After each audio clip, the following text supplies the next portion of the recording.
De ese mismo modo, valiéndote de los que no obraban bien, obrabas el bien para mí.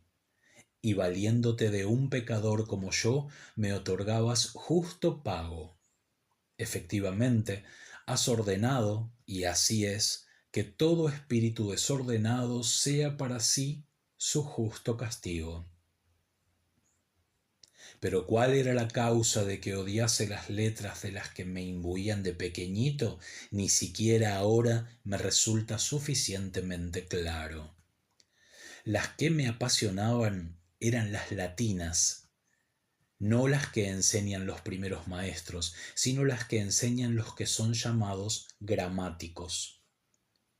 Cierto es que aquellas primeras letras de cuando se aprende a leer, a escribir y a contar no me resultaban menos pesadas y penosas que todas las griegas, y sin embargo, ¿de dónde provenía también esto sino del pecado y la vanidad en la que era carne y espíritu ambulante y sin retorno?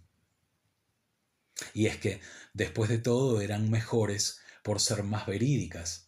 Aquellas primeras letras, gracias a ellas se operaba en mí y se ha ido operando, y aún conservo la facultad tanto de leer si encuentro algo escrito como la de escribir yo mismo,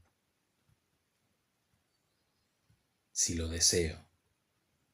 Que aquellas en las que se me obligaba a memorizar los extravíos de un tal Eneas, olvidándome de mis extravíos, y a llorar a Dido, muerta porque se suicidó por amor, mientras yo mismo, desdichadísimo, con mis ojos secos, consentía morir en estas historias, lejos de ti, Dios, vida mía. ¿Qué hay en realidad más miserable que un miserable que no siente conmiseración de mí mismo y que llora la muerte de Dido, que se producía por amar a Eneas, sin llorar en cambio su propia muerte, que se producía por no amarte a ti, Dios, luz de mi corazón y pan interior de la boca de mi alma, y virtud que une en matrimonio mi mente y el pliegue interno de mi pensamiento? No te amaba, y fornicaba apartado de ti, y al fornicar de todas partes me llegaba el ego de bravo, bravo, pues el apego a este mundo es fornicar apartado de ti, y ese bravo, bravo se dice para producir vergüenza, si no fuese así el ser humano. Y no lloraba a estas cosas y lloraba a Dido. Mientras yo llegaba a lo peor en tus mandatos, después de abandonarte y mientras yo, tierra, caía a la tierra. Y si me hubieran prohibido leer estas cosas, hubiese sentido dolor por no haber podido leer nada que doliese. Tal locura se considera una literatura más honrosa y fecunda que las letras con las que aprendí a leer y a escribir. Pero ahora clame mi querido Dios en mi alma y tu verdad me diga, no es así, no es así, es del todo mejor aquella enseñanza anterior. Pues he aquí que estoy más preparado a olvidar los extravíos de Eneas y todas las historias de ese cariz que a escribir y a leer. Ahora bien, en los umbrales de las escuelas de gramática penden toldos, sí, pero estos no indican más un encarecimiento del secreto que un velo del extravío. Que no clamen contra mí esos a quienes ya no temo mientras te confieso lo que quiere mi alma, Dios mío, y me avengo a la reprensión de mis malos caminos para amar tus buenos caminos.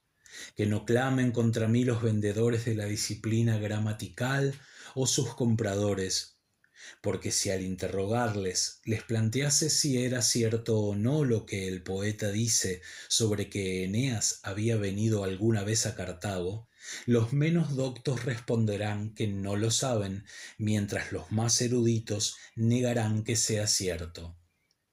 Pero si preguntase con qué letras se escribe el nombre de Eneas, Todos los que me lo enseñaron me responderán la verdad según ese pacto y convención con que los humanos han establecido esos signos sobre ellos.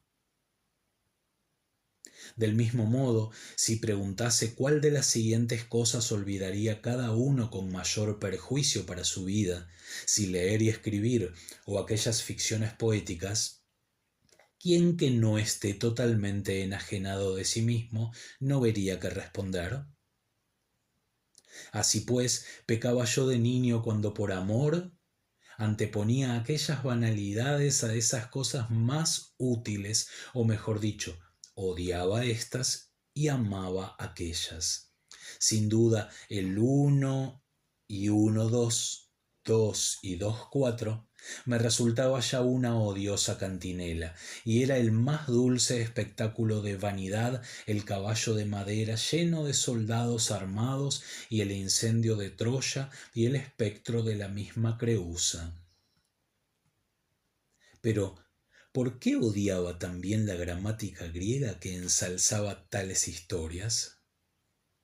Pues también Homero es diestro en tejer cuentecillos parecidos y resulta deliciosamente vano. A mí, no obstante, me resultaba amargo de niño. Creo también que con Virgilio les sucede lo mismo a los niños griegos cuando se les obliga a aprender del mismo modo que yo a aquel. Es evidente que la dificultad de aprender minuciosamente una lengua extranjera salpicaba como con hiel todos los encantos de las narraciones legendarias griegas, pues aún no conocía en absoluto aquellas palabras y con vehemencia, con crueles amenazas y castigos me atosigaban a que las aprendiese. Cierto que, en un momento dado, de pequeñito, no conocía en absoluto las palabras latinas y, no obstante, prestando atención, las aprendí sin temor ni tormento alguno, sobre todo entre los mimos de las nodrizas, y las carantonias de los que me sonreían, y las alegrías de quienes jugaban conmigo. Las aprendí, ciertamente, sin el peso del castigo del atosigador, porque me atosigaba mi propio corazón a parir sus conceptos, y no hubiesen nacido si yo no hubiese aprendido alguna palabra, no de quienes se encargaban de enseñarme, sino de quienes me hablaban, en cuyos oídos estaba yo también a punto de parir todo cuanto sentía. De aquí queda suficientemente claro que la libre curiosidad tiene más fuerza para aprender esas cosas que la obligación aterradora. Pero el fluir de la primera lo regula esta última con tus leyes, Dios. Desde las palmetas de los maestros hasta las tentaciones de los mártires, leyes tuyas capaces de combinar saludables amarguras que nos llaman de vuelta a ti desde el pestífero placer por el que nos hemos apartado de ti. Pero ay de ti, corriente de la costumbre humana, ¿quién se va a resistir a ti? ¿Cuánto tardarás en secarte? ¿Hasta cuándo arrastrarás a los hijos de Eva a un mar grande y temible que apenas recorren quienes han subido al madero? ¿Es que no leí en ti al atronador Júpiter y adúltero? Y por fuerza que no podría hacer él ambas cosas, sino que un auténtico adulterio fue así representado para lograr la autoridad de ser imitable, con un falso trueno por proxeneta. Por contra, ¿quién de entre los maestros de pénula oye con oído sobrio al hombre de su mismo barro que clama y dice: inventaba estas cosas Homero y transfería a los dioses cualidades humanas? ¿Yo preferiría que las divinas lo fueran a nosotros? Pero más acertadamente se dice que aquel inventaba estas cosas, no hay duda, pero atribuyendo a personas criminales rasgos divinos, para que los crímenes no pasasen por crímenes y para que todo aquel que los cometiese no pareciese haber imitado a personas abyectas, sino a dioses celestiales. Y no obstante, oh corriente del Tártaro, son arrojados a ti los hijos de los hombres junto con los honorarios que pagan para aprender esto. Y se considera muy importante que esto se lleve a cabo públicamente en el foro, a la vista de las leyes que establecen una retribución oficial, además de los honorarios. Y golpeas las rocas y las haces sonar diciendo: de aquí se aprenden las palabras, de aquí se adquiere la elocuencia, sumamente necesaria para persuadir a la acción y para desarrollar los pensamientos.